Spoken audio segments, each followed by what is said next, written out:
आज हामी बिहान युवा कृषि फार्ममा आइपुगेको छ माछा मार्नको लागि। यहाँ चाहिँ कुन कुन माछा पाउँछ अरे? सिल्भर अनि कमन अनि ग्रास क्र्याब भन्ने माछा चाहिँ यहाँ पाउँछ। यो ठुलो फार्म चाहिँ यहाँ यसरी चाहिँ माछा मारिरहेको छ। तपाईँहरू पनि लिन आउन सक्नुहुन्छ यहाँ। यसरी माछा फ्रेस माछा चाहिँ पाइन्छ यहाँ।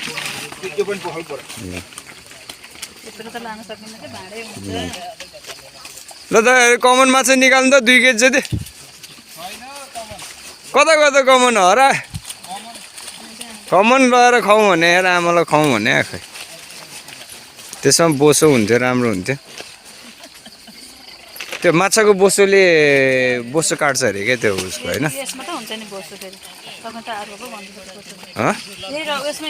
होइन म त्यो पनि लान्छु, तर कमन पनि खाने भन्नुभएको थियो कि। यहाँ ठुलो पोखरी छ युवा फार्ममा।